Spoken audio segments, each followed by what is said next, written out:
रूस में स्कूली बच्चों की मिलिट्री ट्रेनिंग। दिखाइए जरा विजुअल्स। बच्चों के हाथों में पकड़ाई गई AK-47। बर्फ में बच्चों की चल रही है मिलिट्री ट्रेनिंग। फुल फ्रेम पे शॉट दिखाइए।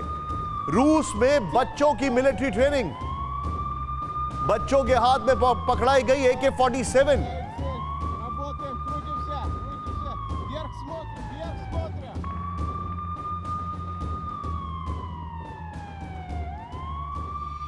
ये तस्वीरें जो आपके सामने, ये हैरान करने वाली तस्वीरें हम दिखा रहे हैं। ये हो क्या रहा है ये मैं समझना चाहूंगा। सीधा ये यहां पर जनरल सुधाकर सर मेरे साथ है। सुधाकर सर, ज़ेलेंस्की खौफजदा हैं, ये साफ दिखाई दे रहा है।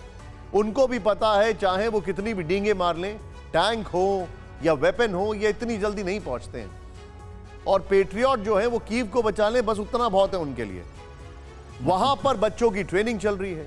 ये अनार उगा के हर साल 1 एकड़ की जमीन पर 10 लाख कमा रहे हैं। उनसे सीखना है तो फ्रीडम ऐप को अभी डाउनलोड कीजिए।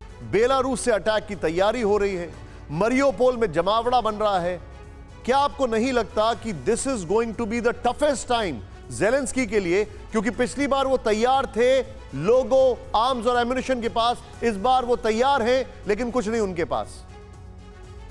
बिल्कुल निशांत, गुड आफ्टरनून, शुभकामनाएं आपको और को पैनलिस्ट को, और बहुत बहुत धन्यवाद आपने मेरे को आपके शो में इनवाइट किया। आपके सवाल में छुपा हुआ है जवाब। मैं तो ये कहूँगा कि ज़ेलेंस्की साहब जो है अपना ओबिचुअरी की ड्राफ्ट बनाते आ रहे थे अभी तक, अभी वो फाइनल कॉपी अपने हाथ में लेके घूम रहे हैं। मेरे अंदाज के मुताबिक ये जो लड़ाई है इसका जियोपॉलिटिकल पर्सपेक्टिव से जितना मैं मिलिट्री साइंस को जोड़ के एक निचोड़ निकाल के अगर सामने लाना कोशिश करूंगा, देखिए जियोपॉलिटिकली ट्रांस अटलांटिक जो रिलेशनशिप था ये बहुत ही नाजुक स्थिति में था। काफी हद तक बाइडेन साहब ने इसको कंसोलिडेट करके ही is been able to galvanize to large an extent. रहेगा, बरकरार रहेगा या नहीं, ये बहुत बड़ा सवाल है। मेरे असेसमेंट के मुताबिक अगर रशिया के वजह से ये सबको इकट्ठा कर रहे हैं तो बहुत कम समय के लिए रहेगा। नंबर 2, जर्मनी जो डिपेंडेंसी उसका बढ़ गया था रशिया के ऊपर, इसको तोड़ने में काफी सक्सेसफुल उन्होंने अचीवमेंट किए हैं। ये अमेरिका का अचीवमेंट है।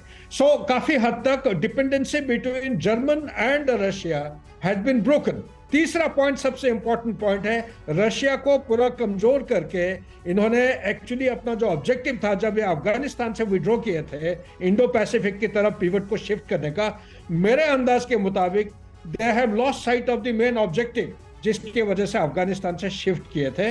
अभी unnecessarily they have got dragged into the battle. Last but not the least, to answer your question जो आप कह रहे हैं, बिल्कुल ज़ेलेंस्की साहब जो है ये उनको मालूम है कि defeat is already unfolding gradually. 8-9 महीने के अंदर रशिया का प्रॉब्लम है ये नहीं कह रहा हूं, उनके पास इन्फेंट्री के बहुत कमी है, लेकिन साथ ही ये भी कह देना चाहता हूं रॉकेट फोर्सेस का जो ताजा खबर के मुताबिक only 4 to 7% of the total rocket force of Russia has been used. Air force का है 1511 उनका fighter aircraft. As per my information सिर्फ 8% of aircraft have been attrited और have been lost, and missile forces only 10% have been used. So therefore, Russia अभी तैयार हालत में है। Major offensive is round the corner, और ये किसी भी हालत में पुतिन जियोपॉलिटिकल कॉस्ट के वजह से ये लड़ाई कभी हारने के लिए तैयार नहीं होंगे जब तक उनके पास न्यूक्लियर आर्सेनल विश्व में सबसे ज्यादा तादाद में हो। Back to you. Absolutely right sir, आपने किसको काफी अच्छे समेशन किया। ये अनार उगा के हर साल 1 एकड़ की जमीन पर 10 लाख कमा रहे हैं। उनसे सीखना है तो फ्रीडम ऐप को अभी डाउनलोड कीजिए।